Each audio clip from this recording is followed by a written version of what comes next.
Everyone, बहुत सारे लोगों ने कमेंट किया था कि मैम टीआरई 4 आएगा कि नहीं आएगा। टीआरई 4 के बारे में बेसिकली उन्होंने किया था और वो बहुत दुखी हैं कि पता नहीं टीआरई 4 आएगा कि नहीं आएगा। तो देखिए, मैं बहुत अच्छे से समझ सकती हूँ आप लोग का दुख और वो चीजें सारी जो दिमाग में चल रही होंगी कि टीआरई 4 अभी पता नहीं कब तक आएगा, फिर एग्जाम होगा, एग्जाम में सिलेक्शन होगा कि नहीं होगा, फिर इसके बाद पता नहीं कब तक ज्वाइनिंग होगी।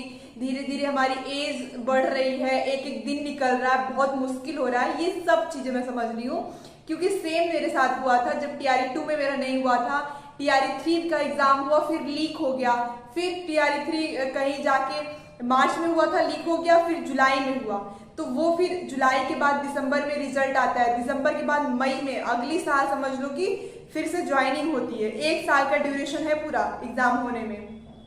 तो वो चीजें मैं समझ सकती हूँ। तो देखो, मैं तो हमेशा कहूंगी कि टीआरई 4 आएगा, इससे मेरा कोई भी लाभ नहीं है। अगर आप लोग सोचे कि टीआरई 4 झूठ बोल रही है कि टीआरई 4 आएगा और सिर्फ वीडियोस बनाने के लिए बोल रही है, तो ऐसा बिल्कुल भी नहीं है। अगर मैं कह दूंगी कि टीआरई 4 नहीं आएगा तो इससे क्या हो जाएगा? इससे यही होगा कि आप पढ़ाई अपनी थोड़ी स्लो कर दोगे या बंद कर दोगे और आप डिमोटिवेट हो जाओगे।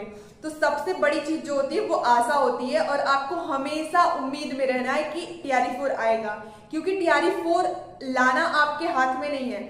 आपके हाथ में सिर्फ ये है कि आप अपना सब्जेक्ट जीएस जो भी है उसको रोज कंटिन्यू ये सोच के पढ़ें कि आपका हर दिन व्यर्थ ना जाए और एग्जाम एक दिन होगा ही होगा।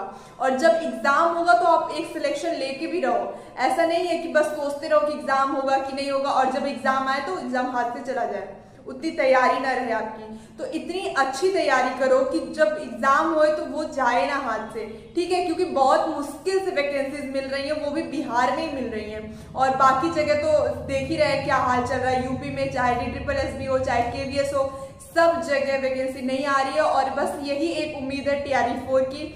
तो मैं हमेशा यही बोलूंगी कि जो लोग भी मेरे चैनल से कनेक्टेड है, मुझसे कनेक्टेड है, वो मेरी बातों में भरोसा रख के अपनी तैयारी रखे। क्योंकि जब मैं करती थी तो सेम सिचुएशन था, सेम कि पता नहीं कब आएगी, कब मेरा होगा कि नहीं होगा। मैंने सारे जो सोशल मीडिया है वो सब डीएक्टिवेट करके एकदम रोना धोना और सिर्फ पढ़ाई करना ऐसे करके चलती थी।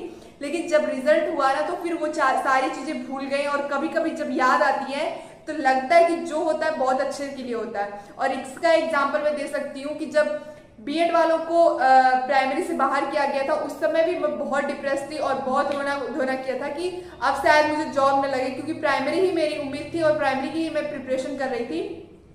लेकिन जब मेरा टीजीटी में सिलेक्शन हुआ तो फिर मुझे लगा कि जो होता है अच्छे के लिए होता है। कहाँ मैं प्राइमरी की टीचर